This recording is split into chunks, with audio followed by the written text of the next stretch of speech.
Welcome to another episode of Until It's Done, a devoted podcast. I'm your host, Dana Lynn Kay. I'm back in the studio with Kristina Lila, my friend here who did part one of our two-part series, and we're talking about narcissists.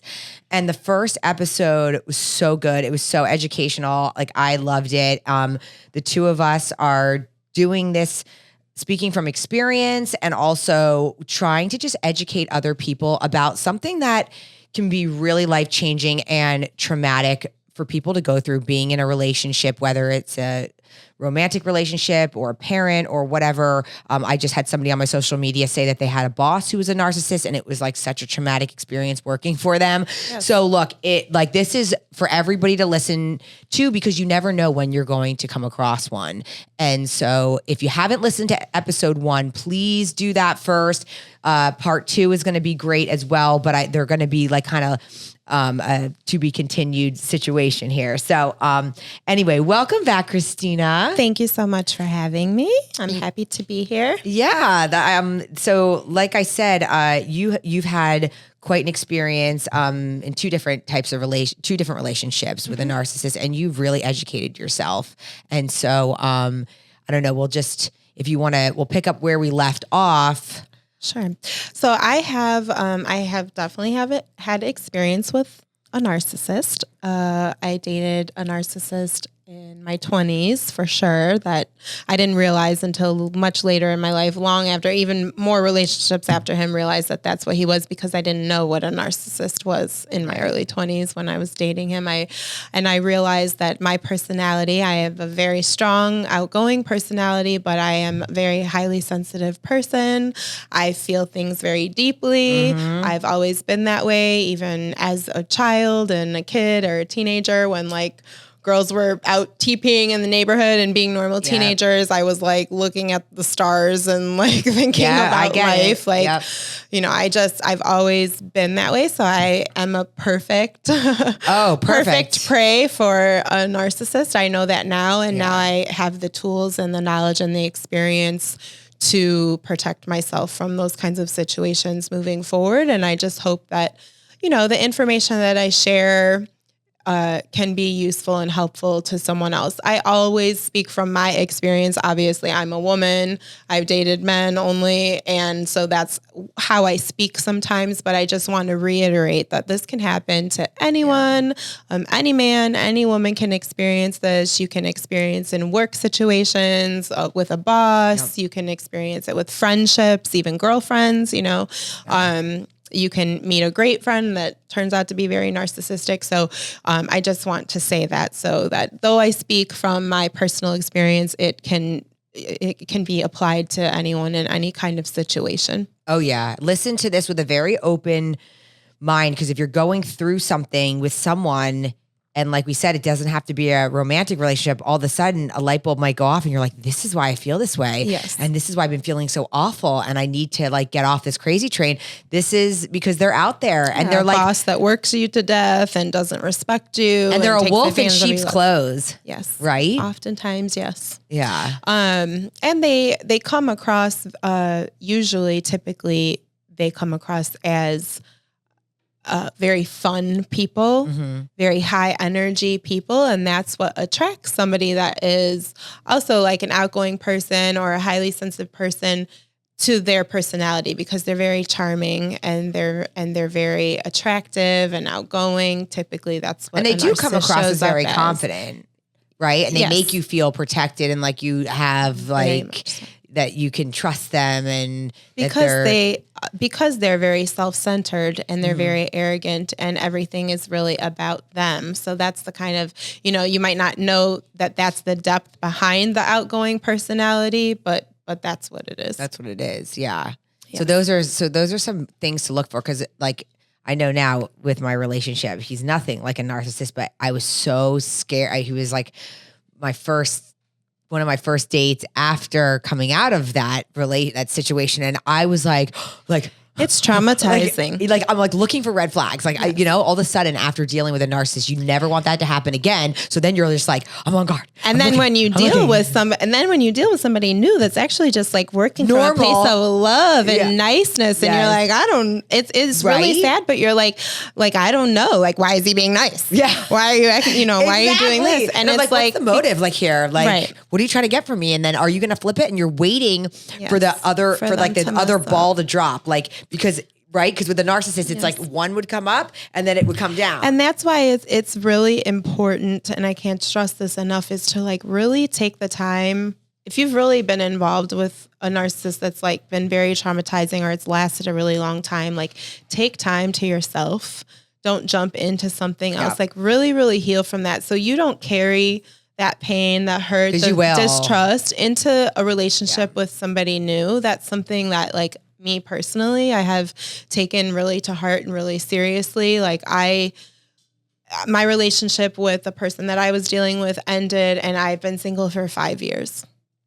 I mean, I'm not saying stay single for 5 years if you don't want, but like I really was like determined to not settle, to really make sure like none of this was lingering within myself anymore, and that I could really like find somebody great and give them like everything that I have again, which is who I am. I'm not going to change from being an empath. I'm not going to be changed. I'm not going to change from being a highly sensitive person. I like those qualities about myself, and being with a narcissist for so long, it makes you question like maybe I'm weak. Maybe I am emotional. I'm crying because this person hurt me, and this person's lying to my face and all these things, and I'm crying, and then they're calling me emotional. And then you get to the point where you're like, well, am I too emotional? You know what? I am an emotional person.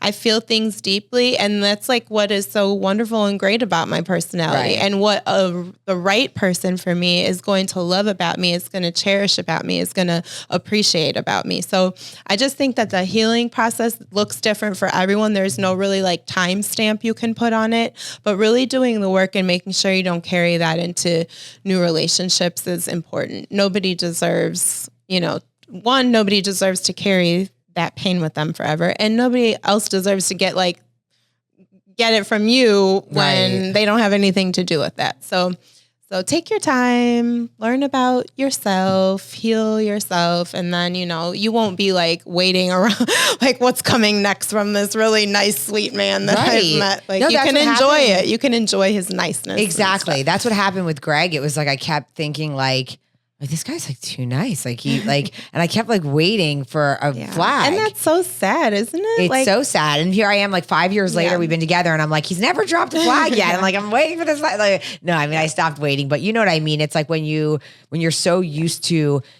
so much drama, and like we spoke in that first episode where they're energy vampires. I mean, they really are taking so much from you. And then being in the relationship with Greg, I'm like, oh my God, it's just easy and it's nice. And it's so different where I'm not always in this state of like, it ended up being where the phone would ring and the narcissist who I was dealing with, whether it was a text from him or a DM on Instagram or I would get adrenaline. My stomach would turn. Yes, I know. It's anxiety. Yeah. And I would feel like this rush, and I'd be like, oh my God. And I'd be so nervous because it's like, you don't know where they're at that day. Yep, exactly. Is it a good day or a bad day? Yeah. Is he going to praise me, or is he going to tell me what I'm doing wrong? Or is he going to lift me up and drop me down? Is he going to disappear today?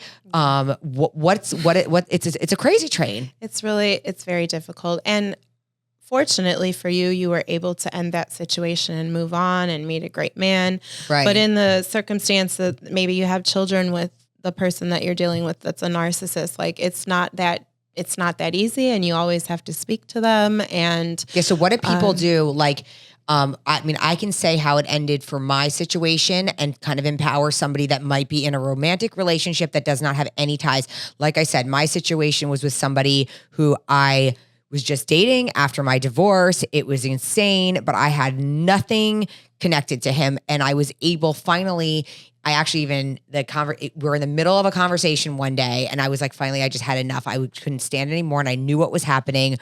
And he started ripping me, saying that I was selfish and I was selfish with my time, and that and he started ripping my mother. They love to rip people that are really close to you, that mean a lot to you, anything that means a lot to you. Like, so he started ripping on everything that I stood for. My mother, who he knew was my number one, I'm my best friend, and I couldn't take it anymore. And I legitimately just hit block. And then I went on to every social media. I went on to WhatsApp. I went on to Snapchat. I went on to, it didn't matter what platform, block. And I was just blocking like a crazy. You took your control back. That's so good. Yes. I didn't get that opportunity. So that's how like I finally got mine back. And I mean, I just blocked him everywhere, blocked his phone number. And then I would freak out if he found a way. He went through incorrect other phone numbers. He texted me from other people's phones. He did, but every time you're supposed to cut off complete contact, like no contact with a narcissist. Or I think there's something called a gray rocking, where you like give them no, whatever, like any type of, you're just a gray rock. Like imagine a gray rock. That's what you are. So there's things like that. The supply. You've cut the supply. And so I cut the supply. I had enough. And it was traumatic because all of a sudden you're like connected to this person and you feel like you need this person. Their highly sensitive personality will then come out and play all types of games in your mind. With like, should I unblock him? And like, oh my God, did I hurt him? Yeah. And all of that. But that was, just in a quick nutshell to tell like everybody kind of how I was able to get out of my situation. But in the situation that Kristina's in, that she can't do that, and maybe other people are in where maybe it's you're divorced and you share children, or it's somebody that you just can't block. What do you do? Or a job that you have and you can't lose it. It's your lifeline to your finances. Livelihood, exactly. Or it's your mother or your father. So the number one thing when you have to continue dealing with someone that has caused you a lot of trauma in your life and is a narcissist is you need to learn how to set boundaries. I learned this in therapy. I am not a daily therapy goer, weekly therapy goer, but during hard times in my life, I have gone to therapy, and I highly recommend. I think if you find the right fit for you, I think that is very, very helpful. So setting boundaries was something that I learned in therapy, which what I said in the first episode was you can only set a boundary if you're going to stick to it. Otherwise, it's like you might as well wipe your ass with it and throw it in the trash, because it's not going to mean anything to a narcissist if you say something and you don't stick with what you say. So I would say don't set any boundaries at all with them until you really are ready to do this, and you like really have turned a corner within yourself and you're like, this is going to happen now. So setting boundaries, fair boundaries. I'm a very fair, very reasonable person. And so setting boundaries that you're not telling the other person ever what to do, but you're setting boundaries to protect yourself. So make your boundaries not based on the other person. Make your boundaries based on what you know you want for your life. And go from there. So setting boundaries is very big. Limiting communication, huge. So if you're co-parenting with someone, talk about the things you need to talk about, and that's be done with it. And be very blunt, be very to the point. It doesn't have to be in a nasty way or an aggressive way, because you're never going to get anywhere with a narcissist if you're aggressive. Yes, you should stick up for yourself. Because they can be aggressive and nasty. And it's just going to go in a whirlwind and nothing is going to ever be solved. Right. So setting boundaries, limiting communication to the things that are really only necessary. Do not engage was a phrase that I didn't really, I could assume what it meant, but until I was dealing with certain things in my life, do not engage. They will give you bait and you will take it sometimes, and then you will realize what you're doing. So hard for me. Yeah, what you're doing. And that's just, even like with tiny comments that they know will work your nerves and work you up and hurt you or make you angry or make you sad. Any of those things. Like when you see the bait, you leave it. You do not engage. You do not fight back. You do not argue back. It's literally pointless. And all it is that energy vampire coming after you in another way to drain you of your energy. So that's something that I've learned just to not allow. That would be a big one. So do not engage. It's basically don't take the bait. Yeah. If they say something they know is pushing your buttons, if they say something they know is, and in anything, I mean, even if it starts with the love bombing again, I mean, that's an engagement to try to start Just the whole don't. cycle again. Yeah. And even if the love thing is out and it's just like a comment that would hurt you or work your nerves or try to make things difficult for you, just do not engage. Just because a lot of people are just trying to get off that crazy train. And highly sensitive people are ones to try to make common sense of things and are trying to find out why is this and why is it, like, you have to come to a point where you don't like. It's like, I don't want to figure it out anymore. I don't need to figure out why you don't want these things, why you aren't capable of this. Because they've even said, like, narcissists aren't really capable of love. They're not really capable of, right? I think that they're capable of love on their terms, and if they're in control of it. It's not right. It's not not real love, meaningful love. It's love that is convenient for them when it's convenient for them. Right. Which is not true love. True love and true love doesn't treat to them it feels like that. True love, I think. Yeah. For them. We know better. Right. But I think that they think that they're giving love. They think that they're feeling love, but it's still based around them. And yet they'll do that, but yet they'll treat the person that they love with so little compassion because, like you said, when push came to shove, if your spouse really loves you, they'll sit and listen and they'll talk and they'll want to be there for you and they'll hear you out when and they won't turn it about them. And a narcissist isn't capable of doing that. No. So maintaining an emotional safe distance from them is important. And I think they all kind of tie in together, but the do not engage also, like, maintain emotional distance. Also using clear communication with them, sticking to the points that you need to discuss. And I'm talking about if you cannot cut ties with the person. So whether they're your boss or a family member or a romantic relationship that ended and maybe there's children involved. Right.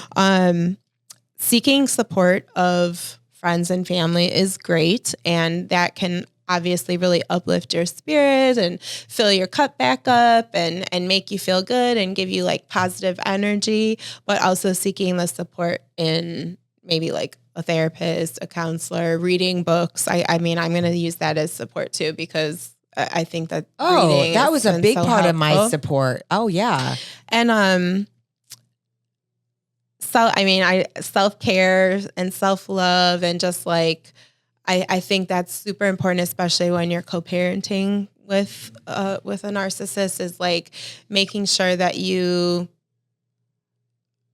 are giving yourself the things that you need to really be the best parent you can possibly be. Yep. Because it can be so draining co-parenting with a narcissist that you really do like forget about yourself. You forget about your own needs. You're just trying to make everything go smoothly as much as possible all the time. And you go back to, even though you're not in a relationship with them anymore and you put yourself last in that relationship, sometimes you start putting yourself last later. So what's an example of like if you're co-parenting like that a narcissist would do to make things difficult for the process? Because, my ex-husband's not a narcissist and I co-parent my 3 children with him, and co-parenting with a kind of normal person, not gonna say he's a perfect or whatever, but like, okay, so we communicate, we have our time with the kids, we have to exchange the kids, we do all the things.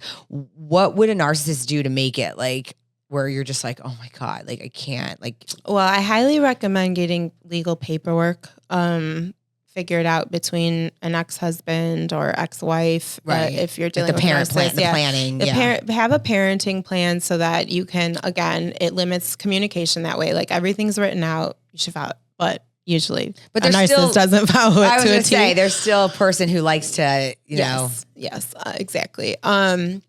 So my advice is,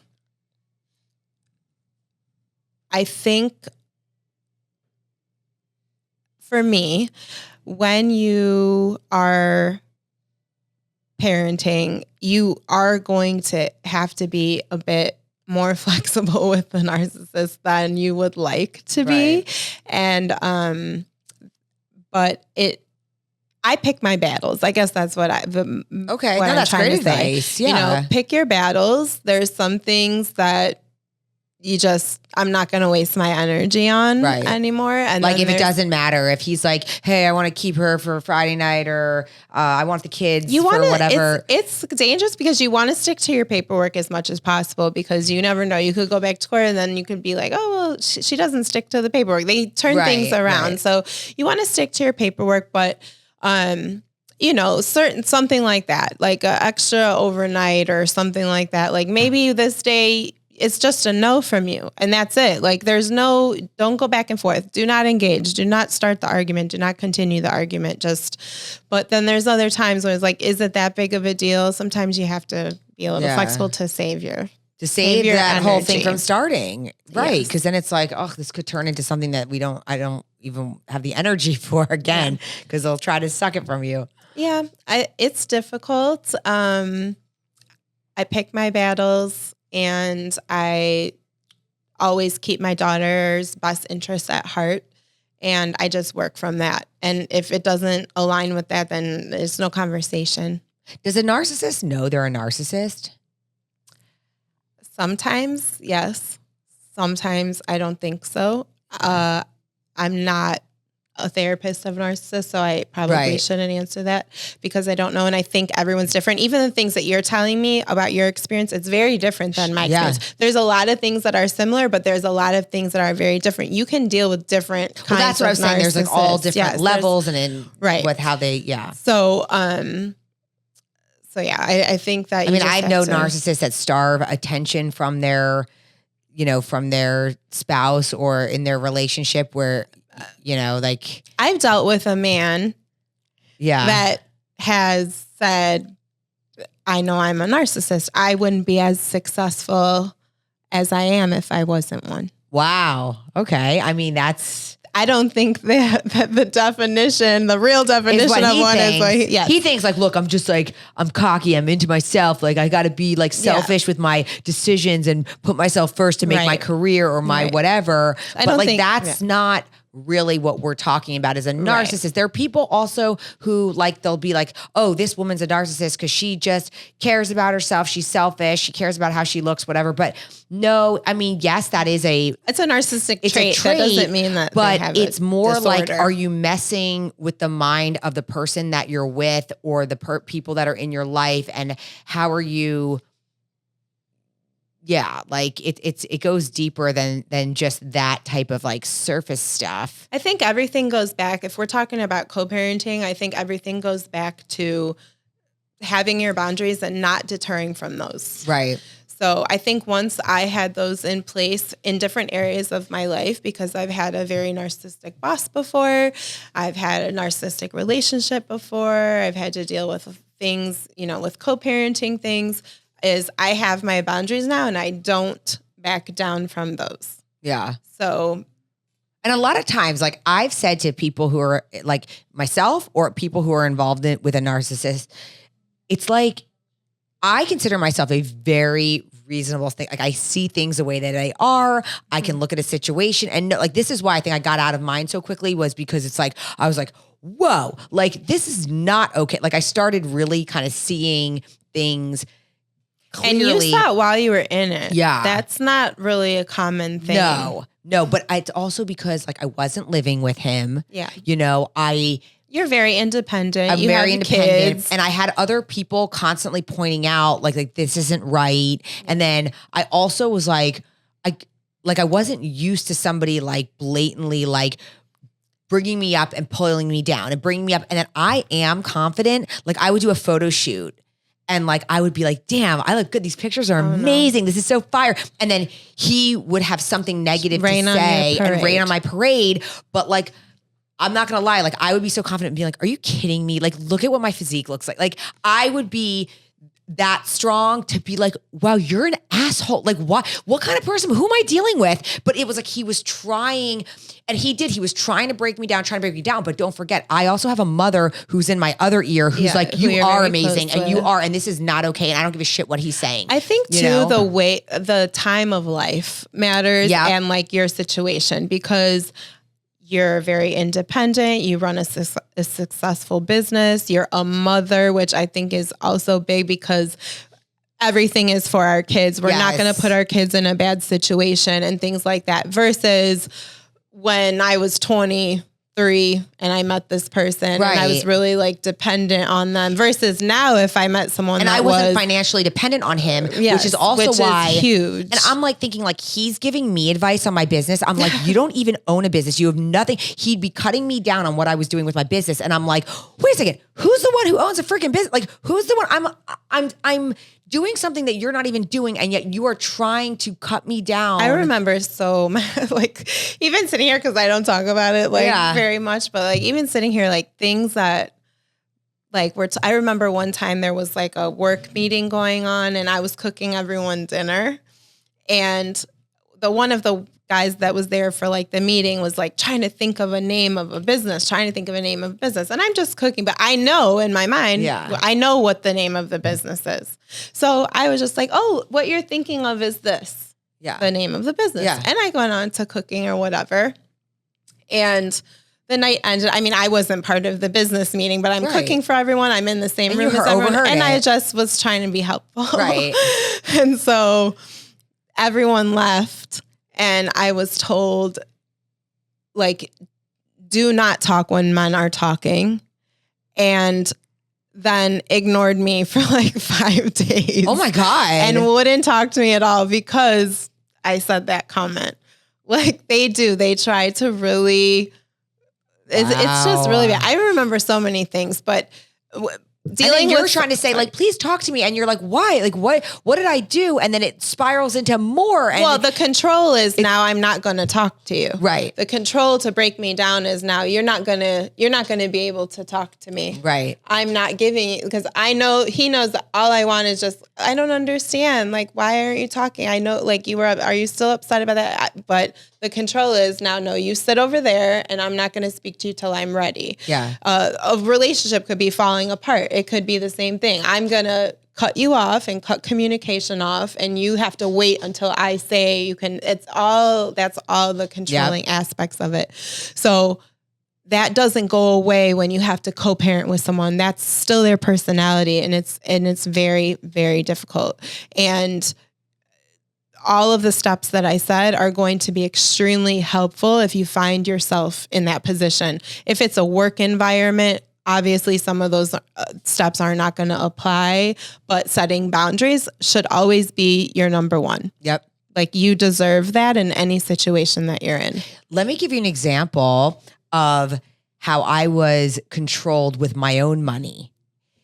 So the way that he was able to control me and kind of screw me over with, which I was kind of like, is this just for fun? Like, why are you doing this? Like, I couldn't understand. It was like, he got like pleasure off of totally seeing me screwed over and spending money I didn't need to spend. One time I was planning a trip out to California and he said he would go with me. And so, but it was for me to do stuff for my business, and I was planning to do a photo shoot, and I had to do deposits on photographers. I had to do, line up, my wardrobe. I had to get the flights, and then I booked this beautiful, expensive hotel on Santa Monica Beach, and because I knew he was coming with me. So everything, I paid for everything because it was for my career, my business, fine. And then the day before we're supposed to leave, he lets me know he's not going. Mm-hmm. And I'm like, wait, I have a flight. I have what? He lets me know that those photographers are awful. I need to cancel all of them. Ask for my deposit back. I'm like, wait, what? What do you mean? He's like, you need to cancel them. Like they're not even good. Their quality sucks. And I'm like, what do you mean? There's some of the best photographers like in the business. Who am I supposed to be? And I'm like, I put to shoot all day with a top photographer, it could be up to $2,000 for like a whole like campaign for my brand. Cancel it. cancel it. I can't get the deposit back. What am I supposed to do when I get out there? Now you're not coming. So I'm out of his flight. I'm staying now in this suite at a gorgeous hotel by myself. Okay. Like for a few nights. And I'm like, I wouldn't have done that if I thought that this guy's coming with me. We're dating. No, it was great. In fact, after the photo shoot, which I did. I'm happy you didn't come. But see, here I am. And I'm like, you know what? Forget this. Like I lost the money from his flight or I canceled it and took a credit, whatever. I got on that airplane by myself, shot with those photographers, had some of the best shoots of my life, stayed in this gorgeous suite and ordered food after my photographer, like they sat in my bed. I had a blast and I was just like, wow. But like totally, I saw what he was doing and I'm like, you set me up and wanted just.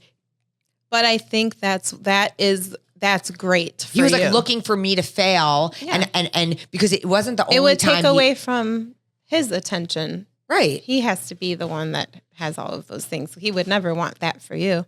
Right. No, because he was like a big deal with all of his stuff. And also it would be where it was like, you know, I would set everything up thinking I'm working with all the best, and then he'd have to tell me, no, it's all crap and it's not good. And it was like, wait, I thought, and then it's like, you're telling me this like a day before I'm leaving. I'm packed. I'm ready to go. Everything, all the plans are made. You're supposed to be coming. First, he has me spend money to change that he won't sit on a window. He needs to be in an aisle. Oh. So then I do a change fee for that, and then completely just decides that he's not coming. And it's just like, wow, like that. And then I'd be like, what do you have going on? Nothing.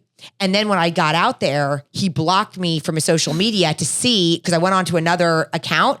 No, he's just doing nothing. He's doing nothing. The same shit he's always doing, going to the gym, doing it. It was just a control thing. He didn't need to stay for anything. He didn't have a job. He wasn't working. So I'm like, so what? And that's just a little, that was like a little taste of like what life would be. Because I'm saying with the ups and the downs, it would be like, oh, we're all excited. We're planning this trip. Dana's putting out all this money. Nope, not coming. Drop me. And then it's like, okay. And then we'll build me back up and we're doing all this and then drop me. And it would just be like one disappointment after another, but then suck me back in. Here's your crumbs. You would take them. It would feel good and nice because it's something and you're used to nothing. And then it just repeats itself all over again. Yep.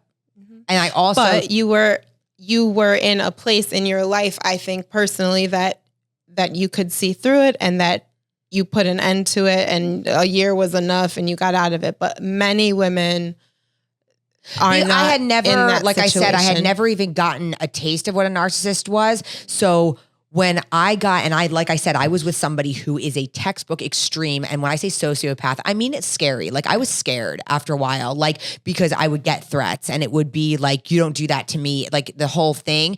And I would be like, oh my God. Like I wrote before, like something ever happens to me, like, yeah, it's this person or something. Like it's scary. It's scary. It's scary when you're with kids and stuff. It's really scary. It can be very scary. And I think that, you know, I said, it's not like there's people that have narcissistic traits. Those people can change. Those people can work on things. But if you're really dealing with a full blown one, it can be a very scary experience. And some people with the traits, it's like they have to want to change. Some of them think that they're just fine and they don't need to change. And like, this is just me and you need to accept me for me. But it's like, okay, do you realize though that that's not really compatible with like a relationship? Like you can't have those heavy narcissistic traits and then have like a loving relationship if it's so one-sided. Anybody who's in a really healthy relationship knows there has to be give and take, and both partners have needs. And a lot of times narcissists don't care about the other partner's needs. They don't care. Only if everything is for the convenience of them. Yes. So if you are agreeing, this goes into parenting as well with one or dating one or whatever. If you're agreeing and everything's going smoothly and stuff and you're not saying no to something even very simple, then everything's going to go fine and they're fine. As long as you follow their rules, you do what you want, get home when you need to. Like the minute that you say, I'm sorry, this doesn't work for me, or no, not this time, then it's threats, it's intimidation tactics, it's all of those things. And it doesn't change. That is not going to change you have to change. And that's why I said you have to learn about yourself, your own personality. What is an empath? What is a highly sensitive person? Why is this? What am I doing? What can I do? Rather than dig in and always just learn about the other person, learning about yourself puts you at a better place with things moving forward and helps you deal with things. Did you see the narcissist that you're dealing with do the things to other people? So my situation, I didn't really ever talk to you in depth about your experience. I knew little things and stuff, but mine is very different. Okay. So I think it's good good that we're talking about this, because it's like there's an array of them out there. Oh, that's why I said it's all, because I've seen now my personal experience. I've seen different people with different, and I'm like, that's a narcissist, but that's a narcissist, and this was a narcissist. My situation is more like the person that I dealt with is they put blame on everyone else for everything. Mm-hmm. It wasn't so much like pick up the phone, tell this person one story, tell someone else one story. My things were more like intimidation to break me down and kind of control that. And definitely the roller coaster and stuff, but maybe in a few different ways. So I didn't see them like lying to other people so much, but definitely nothing was ever their fault. Right. And placing blame on people that didn't deserve it or that I could see like, okay, well, that's not how that happened. But I truly believe like, and this isn't making excuses for a narcissist in any way, but I believe their reality is different than the perception of the reality of the other person involved, because they're so self-centered and everything revolves around them that I don't even think that they are capable of viewing it as what things are. Like you could, like, again, with the sky thing and whatever,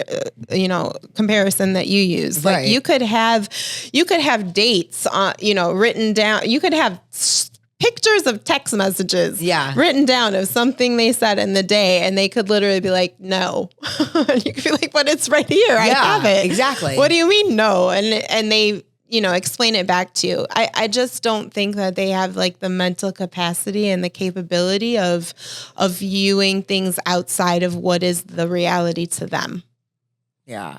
That makes sense. I really don't. Just based on my experience, like I said, I could have literally 10 people behind me saying like, this is what happened. But and they could it's be like, weird, no. because in my situation, then he would say things and apologize and say like, I really need to work on this stuff. And he would recognize, because it was actually where it was scary and dangerous. Cause I'm like, wow, you know what you're doing, and it would be, but not a real apology. It was an apology where it was like to get the process going again, because he knew what I wanted to hear. It was more like I said, like where it was like. Those are the creepy ones. Those are the creepy, like creepy. You don't know, like the experience that I've had isn't so much like that. Mine was scary to where it was creepy, where it would be where he would go to AA meetings. He would go to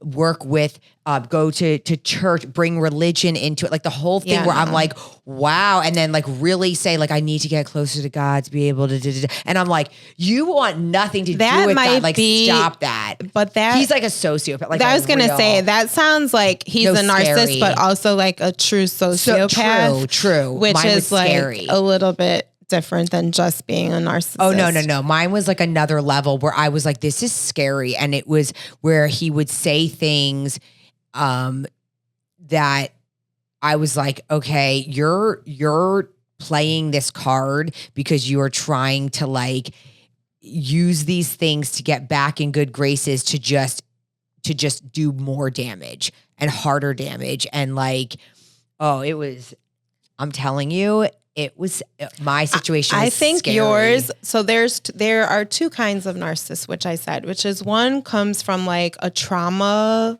experience, and they're always like seeking validation. It comes from true insecurities. I feel like that is kind of what you're explaining. Yeah. They come across as like super confident and all of this and stuff, but inside, like what's fueling them is like true insecurities within themselves. And then there is the other kind of narcissist, which is like the grand narcissist, which is really coming from like highly, like too much confidence, too much cockiness, too much praise when they were growing up, that they're like this perfect entitlement, this perfect person. And then that's a different kind. So and you can anyone can look this up. Like it's well known in therapy and in psychotherapy and stuff about narcissists, but there are two different kinds. So I think the ones that come from like an insecurity place and stuff that you're dealing with, they have a tendency more so to be more like on the sociopath side. Yeah. Oh yeah. And he would threaten people on social media, was the type that would just go into people's DMs and just rip them and put them down. Like got off on hurting people, seeing people hurt and had no problem with it. Like, but real yucky. That's ugly. like very dangerous. It was dangerous. It was really scary to see. And it actually scared me when I would be around it. And once I figured out what was going on, I actually viewed him more as a monster. I didn't even see him. Like I said, it started where aesthetically I was attracted to him.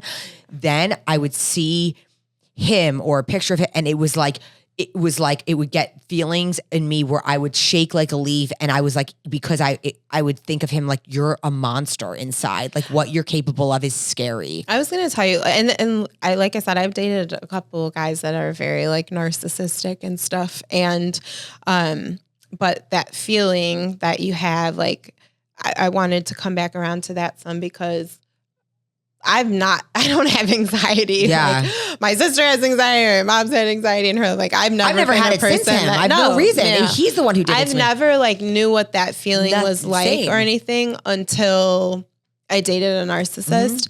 And then, even like what you said, a message, seeing an email come through, seeing a text message come through, and not even dealing with the sociopath side, I don't think, or anything like that, but just what that trauma does inside of your body and how long it lasts for. Even now, if I get like a text, I'm like, oh God, like what kind of person am I going to get today? Are you going to be working with me? Are you going to be fighting with me? Like, and it makes me have like a yucky feeling inside. Yep. So I totally understand that, that emotion that you've experienced.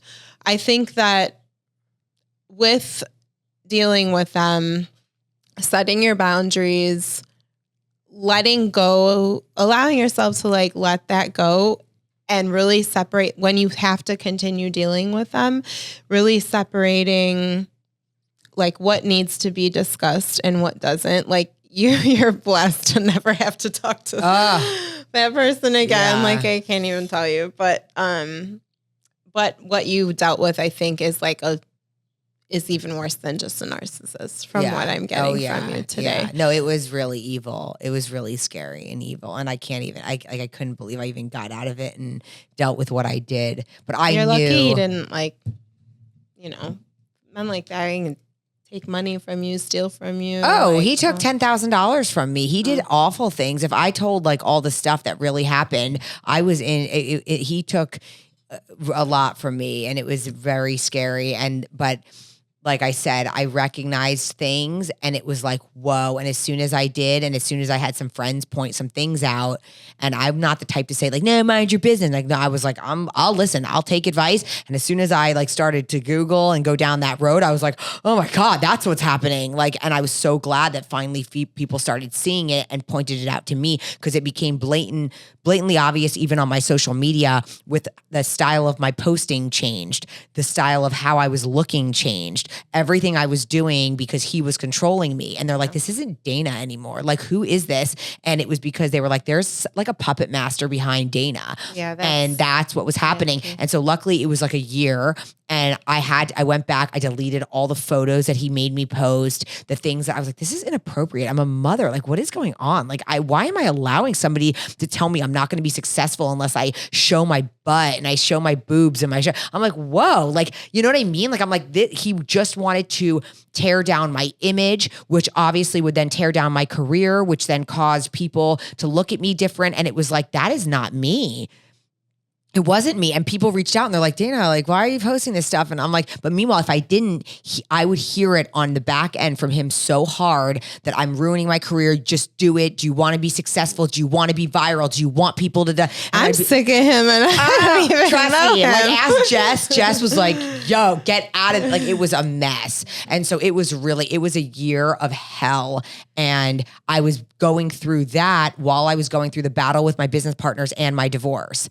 So it was all happening at the same time. And so I would look to him like he was my only thing. I had the person that would give me whatever, but then he would bring me up and drop me down. And so I was battling those 3 horrible situations at once. And finally, when all 3 doors closed, I was able to like be free of all of it. It was a lot. It was the hardest time of my life. Definitely experienced hard time in my life dealing with, getting out of a situation that I was in. I think our situations were quite different, but I wasn't able to. No, exactly. So yours is for a long term and I think that I've learned a lot from my experiences, and I speak from a place of like real care when I talk about this subject, because like I said, the woman that I told you I followed, I actually was out of town not that long ago. Yeah. And I saw her. No way. And she was a hot mess. And I went home and I was thinking like, wow, like this woman's out here giving all these women advice. And like, I'm looking at her now. I'm not going to get into why I'm saying this, but I'm like, I would never be taking. Oh my gosh. So just like, I say my experience, and it is my personal life. So I share in a way that I feel is like still respectful to my life and everything. I keep things personal, but this is a topic that I am truly passionate about. Me too. And I really feel strongly about. And honestly, my social media is I'm supposed to be about food, but somehow like I get some personal stuff on there.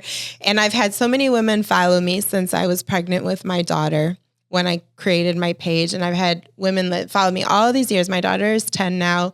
And, they reach out to me. I get a lot of single mothers that message me, and a lot of them have been through situations with narcissists and are co-parenting with a father that's very difficult, and they send me nice messages. And so even if it's like one person, that we could reach today, that it just helps. Totally. Like it really means so much. I love it. Me. I swept in when one of my girlfriends was going through divorce. She went back to the dating world. Every time, like if I felt a red flag with a guy, she'd tell me about a situation with a guy, and I'm like, I would sweep in. I'm like, I don't care. You can hate me all you want. I'm going to tell you right now, you need to get out of this situation. Be mad at me, be whatever. He might be hot. He might be whatever. I don't care. I'm recognizing these. And then they'd say afterwards, Dana, thank you so much. Like my friend Steph, she was like, oh my God, I wouldn't even know what a narcissist was. Yeah. And I'm like, look, you've been married for X amount of years. You've been out of the dating game. Especially those situations. I wasn't married, but I was the same. I was with someone for all of my 20s and 30s, and now I'm back in the single life, and it's like dating people, and it's so new to me. I became single at 37. I was 35, whatever. I'm 40 now. Right. So I became single at 35, but I had been with the person since I was 24. Yeah. On and off. And a narcissist is not going to be a narcissist in the beginning. Remember that. No. And that's why it's very hard to figure out what's going on until it's too late. That's the scariest part, is like, it's like a silent thing, because it's so good in the beginning and everything seems fine, and you are hitting it off with them, and they're filling the voids, and they're doing the things and saying the things that you want to hear. So it's like, that's what's really scary, is that until you're kind of sucked in and you don't even realize what's happening. And then the script is flipped. But doing this might give somebody a fair warning. Yeah. And I would hate for somebody to go in like you did, and like I've done with dating. I recently met somebody that's really wonderful. Yeah, I love that. Yeah, I'm really happy.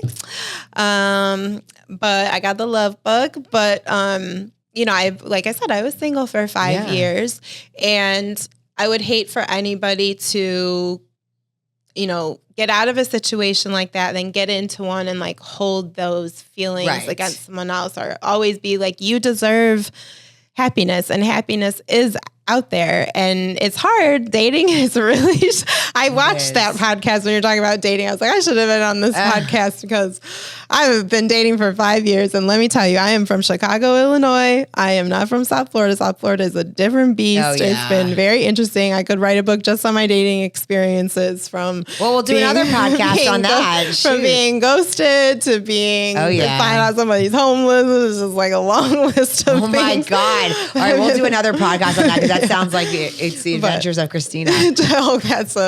That's a whole show by itself. But but just, do the work.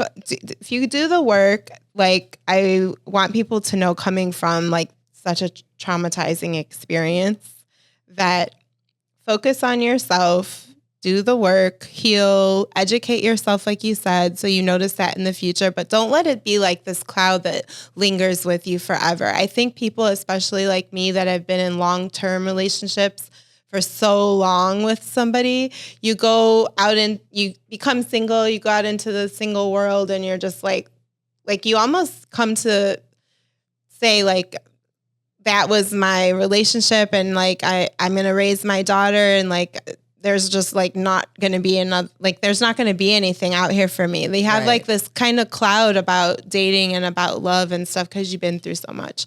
But I don't want that to be the case for people. I want them to know that, like, do the work, learn about yourself, really allow yourself the time to heal. For me, it took me 5 years until I was really ready to be like, I want to be in another relationship again. I'm like ready to be in a relationship and stuff. And then, like I said, everything always works out. But I would recommend that if you are in a marriage with somebody, which if you truly are in a marriage with someone that is a raging narcissist, you probably don't have the best financial situation. You've become very codependent on the relationship with them and stuff. Like, nothing has to be decided right away.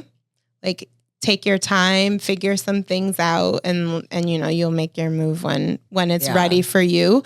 A lot of people could be in your ear, friends and family that care about you, telling you like, do this. Like, you'll know inside when your time is up. You'll know inside when you're ready to set boundaries and stick to them. You'll know when it's your time. So I just don't want anyone to feel like, if they're in the bad situation and they're hearing this, like, I got to get out now, like, still, be wise, make decisions that are best suiting for you. If you have kids, obviously your kids, just know in the back of your mind that even through like the chaos, like, everything is going to work out for you. That's great advice. You will get through it. I love that. And you'll learn so much about yourself. Yeah. That, now it's like, I know myself so much better after going through that. I'm not suggesting anyone goes through it, but you really grow as a person. And so I want to say some positive things too that come out of it. Like, it's not all, it is anxiety, it is chaos, it is a roller coaster. But there is a light, there is another side of it. You can get through it and I did, and you learn to take something positive from it. I can now speak also of that situation, and there are a lot of things that he did great for me, and I took from it, and I learned from it, and great. But the majority of it was not what I wanted, and I needed to get the heck out. So that's that. Yeah. Well, thank you so much for being here. This episode was great. The other episode was great. Like I said, you guys, it's a 2-part series, and look, we could go on probably 10 parts, but hopefully you got something out of it. Kristina, thank you for being here. All this knowledge was phenomenal. It really was. And I hope I said I bet we're going to get a lot of good feedback from this. People are going to say, oh my God, I loved it. I can't wait to hear the feedback. I wrote like notes and stuff. I didn't really look at them. I could try to speak from my heart and my experience. You did. So hopefully you did amazing. It reaches someone. And I would like to say, if you don't mind, my Instagram page. Please. My Instagram page is @TheModernOrganicLife. And though I don't talk about about narcissism on my page. The people that have followed me for a long time know my experience and they know more of my personal story. And if you feel like you have any questions or you just need advice or anything like that, I know Dana is very outgoing, loving, fun, relatable personality. I think that I always have kept my Instagram very relatable and honest and transparent. Even if it's not on my post and my stories, I talk about life things, and you can always message me, and I'm happy to give you some like reading material suggestions. If you're in South Florida, I can give you the name of an amazing therapist. And I'll have all your information tagged as well. We'll tag you on all the things, and we'll collaborate. And then also in the notes on the podcast, we'll have all your information too. So please don't hesitate to reach out. She's a wealth of knowledge. I take clients and I heal clients all the time through nutrition for trauma and for illness and for chronic disease and all these other things. But you don't have to be my client to message me if you're in a rough space and you need advice and you need a book to read or anything like that. I'm happy to just It's about paying it forward. It's like, I'm just relieved to have gotten through it. So I hope to help somebody else. Like you will. For you having this and talking about this, it's like I said, it's a topic like you go online now and you see people talking about it and stuff. I can tell when somebody's really experienced it, or they're just doing it for social media, or they're not really healed and they're giving advice. I think that you sharing this is not always easy to talk about. No. Because we're strong personalities, and we were in very like positions where we were like weak and confused and lost. And that's hard to admit when you are a strong woman and you value, and everything that you work on is like all about strong women. And then you are talking about a situation that you're not in good. Vulnerable. Yeah. And then not only is this person being so hard and abusive to you, you're also kind of being hard on yourself, because it's not always easy to admit. No. So it's a good thing that you're doing. Thank you. I appreciate being here. Oh, I loved it. Yeah, I appreciate you being here. This was amazing. And I hope you guys got a lot out of this. Well, thanks everyone for joining in to another episode of Until It's Done, a Devoted podcast.